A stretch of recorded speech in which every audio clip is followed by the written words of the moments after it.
Opa, tudo bom? Meu nome é Guilherme Pego, sou aluno da USP, faço bacharelado em Ciências da Computação aqui em São Carlos.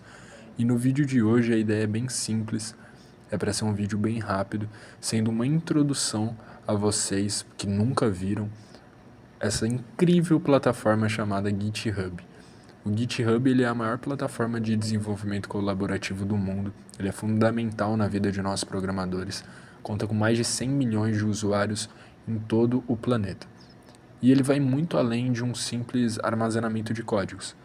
Ele, na verdade, é uma ferramenta essencial para os programadores, empresas e até para projetos open source, projetos onde o código fica aberto para qualquer um poder contribuir. E por que ele é tão popular assim? Porque ele combina duas coisas poderosíssimas. O Git, que é o controle de versão, que eu já vou explicar um pouquinho mais daqui a pouco, com as funcionalidades sociais e de gestão de projetos. Ele é como se fosse um Google Agendas, mais um Instagram, mais um Google Drive, digamos assim. É maravilhoso e eu vou explicar para vocês o porquê, baseado nas 4 principais funcionalidades do GitHub. A primeira seria a hospedagem de código na nuvem, o famoso salvar na nuvem. Isso significa que você consegue, pelo GitHub, armazenar os seus arquivos de código em servidores remotos acessíveis pela internet. Ou seja, você consegue deixar os seus arquivos, seus projetos e seus códigos salvos no GitHub de forma que você não dependa de um controle físico desses arquivos. Você não precisa do seu computador para isso. Você pode acessá-los em qualquer lugar do mundo, a qualquer momento, pelo seu celular, tablet, notebook e afins. E isso dá uma facilidade muito maior em qualquer projeto. A segunda é o controle de versão com Git, porque o Git ele permite você criar checkpoints, digamos assim, nos seus programas. Esses checkpoints são chamados de commits. Eles registram o que mudou no código a cada momento. Isso facilita muito porque são versões do seu projeto que você consegue retornar para encontrar possíveis erros, desfazer erros e como essas versões elas ficam salvas no GitHub e mostra exatamente quem as fez, você consegue encontrar também quem cometeu os erros, em que momento eles foram cometidos e afins. E isso facilita muito o trabalho em equipe, que é o nosso terceiro tópico, a colaboração em equipe. Como o GitHub ele consegue juntar muitas pessoas para trabalhar no mesmo projeto, isso é muito bom, porém normalmente isso dá problema. Só que existe uma técnica no GitHub que ela impossibilita você sobrescrever os arquivos, ou seja, várias pessoas conseguem trabalhar no mesmo projeto ao mesmo tempo, codando o mesmo código sem um atrapalhar o outro, sem um passar por cima do outro. E isso acontece porque existem os branches e as mergeias. Os branches são como cópias do código principal, a main, onde você vai fazer as suas edições, os seus códigos, de forma separada. E depois eles são enviados para main assim que todos estiverem em comum acordo. Isso facilita muitos projetos e possibilita que muitas pessoas trabalhem ao mesmo tempo juntas. E por último, a comunidade de projetos open source. Um projeto open source, ele significa que qualquer pessoa pode ver, usar, modificar ou contribuir com o código. E isso muitas vezes, assim como eu vou mostrar com um exemplo prático, junta milhões de pessoas, milhões talvez seja exagero, milhares de pessoas em volta de um projeto, assim como o Free Code Camp, que eu vou mostrar daqui a pouco, que é um projeto educacional onde milhares de pessoas trabalham em cima de códigos ao mesmo tempo, que é muito bacana e gera uma imersão muito grande. E agora mostrando na prática para vocês como funciona aqui dentro do GitHub, vamos direto para o Free Code Camp, que é um dos principais repositórios e projetos educacionais aqui dentro do GitHub. Nele você tem acesso a diversos programas, projetos, trabalhos, issues, que são as tarefas que eles pedem, além de muito conteúdo educacional, realmente. Bom, aqui dentro você tem uma descriçãozinha sobre a história deles, sobre o projeto que eles fazem. Isso é padrão em todo o GitHub, não só nesse repositório, como em todos os outros. Dá pra ver que eles têm muitas coisas realmente.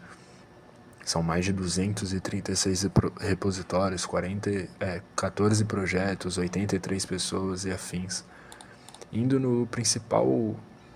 na principal aba, que seria a parte pública do Free Code Camp, nós temos todas as matérias, cursos, os certificados que eles disponibilizam de diferentes áreas, como front-end, JavaScript, back-end, análise de dados e muito mais.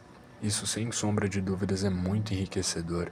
Todas as tarefas que eles têm, as issues nada mais são do que como uma lista de tarefas que eles pedem para que a comunidade possa ajudar. As pull requests são todos os projetos e programas feitos por terceiros que pedem para serem adicionadas na main. Então você faz um programa e faz uma pull request para que adicionem ele no projeto principal. Isso é muito bacana, muito enriquecedor, até mesmo para o seu currículo. E as commits, que são todas as versões, é o histórico dos programas, podemos assim dizer, né? Entrando aqui nas issues, nós temos algumas das tarefas que eles estão trabalhando, pedindo. Nas pull requests temos programas de terceiros, de outras pessoas que estão interessadas em ajudar no projeto.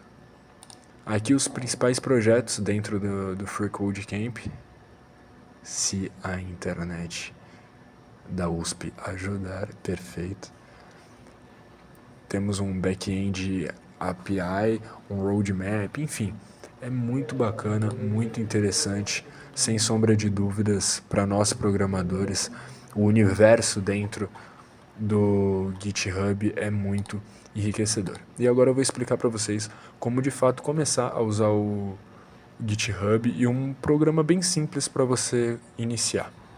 Bom, por conta de problemas aqui no PC da USP, eu vou precisar falar por cima da gravação de tela que eu fiz, mostrando como criarmos o nosso primeiro repositório e como começarmos a trabalhar propriamente com o GitHub. Aqui a ideia é bem simples, é fazer um arquivo texto por meio do Git Bash, que é um programa, mas que poderia ser o Visual Code, por exemplo, e adicionar diretamente do programa por meio de uma linha de código dentro do nosso repositório direto no GitHub. Aqui, criar o repositório é bem simples, como vocês podem ver, só não pode esquecer de adicionar o README, ele é muito importante para dentro do programa ele não falar que o repositório está vazio. Perfeito? Uma vez criado o repositório, nós vamos copiar o link para usá-lo dentro do Git clone. Agora nós vamos para o Git Bash. O Git Bash, como eu disse, é um programa que tem dentro do próprio Windows, mas poderia ser qualquer outro. Aqui dentro vamos usar o Git clone com o link que nós copiamos. E esse comando ele vai baixar o repositório direto para o nosso computador. Em seguida, nós vamos entrar na pasta por meio do CD tutorial. E perceba que agora estamos dentro do diretório do projeto e assim conseguimos trabalhar dentro dele. Dentro dessa pasta, a ideia é criarmos um arquivo hello.txt com a frase famosa do Hello World. Agora estamos usando o echo, que é o responsável por escrever o texto e redirecionar diretamente para o arquivo. Em seguida, usamos o git para preparar o arquivo para o commit, que seria aquele checkout que eu falei antes no vídeo, o nosso ponto de salvamento das versões do programa. Uma vez o git add feito, nós podemos ir para o git commit, que cria um ponto de restauração no histórico, e daí adicionamos uma descrição porque o programa pede. Esse ponto de restauração é aquilo que eu falei, de você poder voltar para versões antigas do seu programa, que sem sombra de dúvidas é muito útil. E agora, nós finalmente vamos poder fazer o git push, ou seja, muito simples e muito rápido. O git push ele vai enviar as mudanças para o nosso GitHub e as mudanças, nesse caso, seria o nosso lindo e maravilhoso arquivo de texto. Uma vez feito e carregado, podemos voltar para o nosso repositório, dar um reload e tcharam! Nosso hello.txt está feito com a mensagem que pedimos. Isso obviamente é muito simples, dá para criar esse arquivo diretamente na mão, mas ele vai ser muito útil quando estivermos fazendo grandes programas e não quisermos ficar criando vários arquivos um por vez. E o fato de ser TXT também ajuda, porque quando forem programas mais complexos, com diferentes tipos, isso vai ser ainda mais útil. E é isso, eu espero que vocês tenham gostado. A ideia era ser um vídeo bem rápido e bem simples, sendo a primeira introdução do o que é realmente o GitHub. Assim que eu entrei na USP eu tive muita dificuldade porque eu nunca tinha ouvido falar, mas sem sombra de dúvidas é uma plataforma muito útil para quem quer viver como garoto de programa. Brincadeiras à parte, muito obrigado por ter assistido, espero que eu tenha ajudado e tenha um ótimo dia, uma ótima tarde, uma ótima noite.